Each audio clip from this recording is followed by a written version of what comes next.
Hello, and welcome to another of my podcasts. Today I'll be speaking about the 1904-05 Russo-Japanese War. The conflict began as Russia sought a warm water port on the Pacific Ocean, both for its navy and for maritime trade, and they saw Port Arthur as a prime location.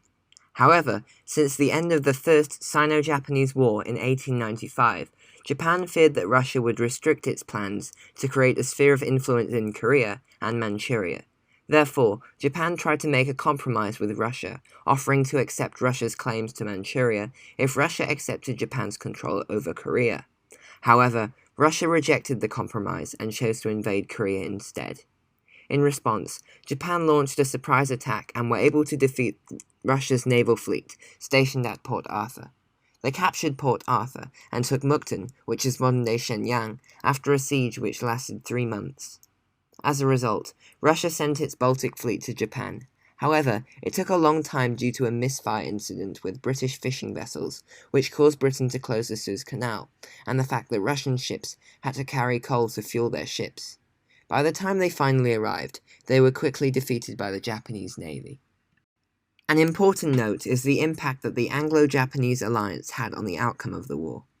France and Russia had formed an alliance on the 16th of March 1902.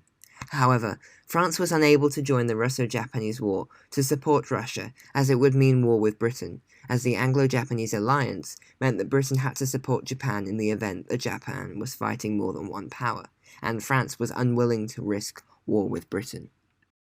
Now on to the Treaty of Portsmouth. US President Theodore Roosevelt offered to mediate discussions between Japan and Russia after Tsar Nicholas II decided to negotiate for peace, an action for which Roosevelt was awarded the Nobel Peace Prize in 1906. Therefore, meetings were held in Portsmouth, New Hampshire. The treaty was signed on the 5th of September 1905 at the Portsmouth Naval Shipyard. Important terms included: 1. Russia recognizing Korea as part of the Japanese sphere of influence. Following this, Korea was annexed by the Japanese Empire in 1910. 2. Russia had to evacuate Manchuria. 3. Russia ceded its lease of Port Arthur, including the naval base and peninsula, to Japan. And finally, 4. Russia also ceded the southern half of Sakhalin Island to Japan. Also note that the Russian Tsar refused to pay reparations, and this was supported by Roosevelt.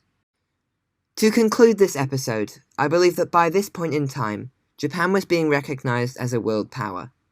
This is because Japan was given rights to Korea, meaning that they became an imperial power, and this meant that Russia, a world power in their own right, was unable to pursue its own imperial claims and ambitions to Manchuria. Furthermore, Japan had successfully gone against and beaten Russia, who was a world power at the time. Thank you for listening to another episode of my History Revision podcast, From One Student to Another. In the next episode, I'll be looking at Japanese involvement in the First World War.